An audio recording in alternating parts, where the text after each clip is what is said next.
The real estate market is shifting. What do you do first? Do you buy or sell first? That's what we're going to be covering today, so stay tuned. Hey everyone, I'm Mary Cirqua. I'm a real estate sales rep with Red at Home Realty, and I've been helping families buy and sell homes in the Newmarket and Aurora areas for over 12 years. If you have any questions about the real estate market, feel free to book a free consultation. All my information is in the links down below.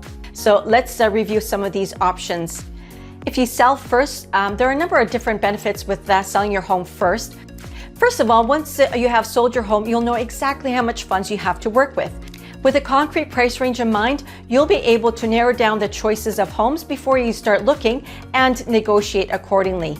Now, the flip side of this scenario is, of course, if you don't find that perfect home that you are looking for within that time frame before the closing of your home, then you might be stuck with finding temporary housing.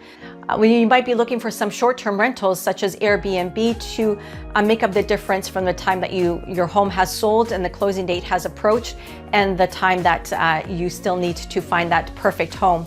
Or another option might be to live with some family or some friends on a temporary basis. I know that's not ideal, but that may also be an option as well.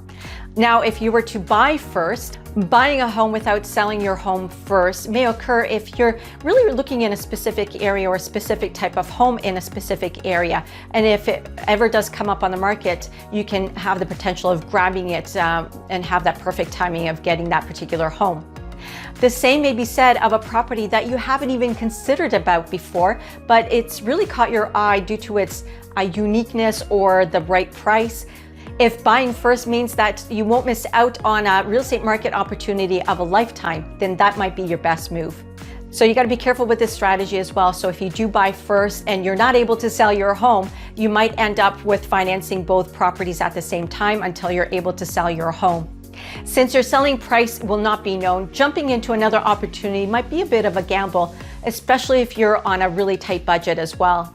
Another option that we've been seeing more these days is putting in an offer on another home with a subject to selling your home as well. Usually you have 60 to 90 days to sell your home, but be careful during that time frame. You might have another buyer that might be interested in the home that you're interested in, and they could potentially bump your offer.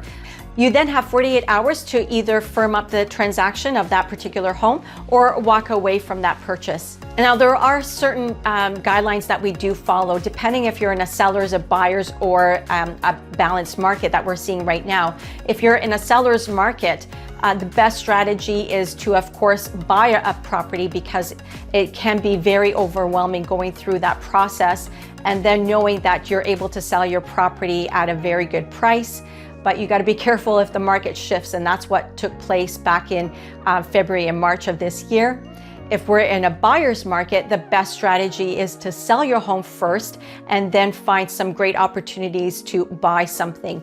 And again, if we're in a balanced market, that's what we're seeing right now.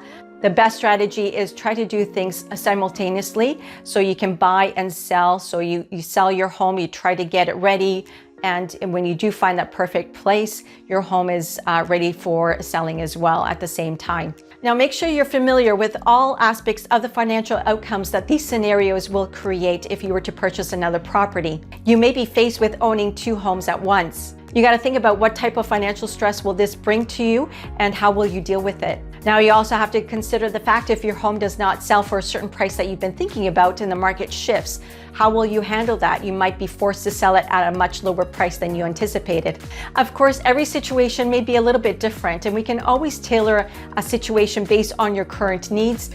Reach out to me. I'd love to help you with deciding which scenario might be the best for you and your family based on today's market. Thanks for tuning in. I hope you found this information helpful. Be sure to tune in to the next video as I do have these on a regular basis. Take care, stay safe.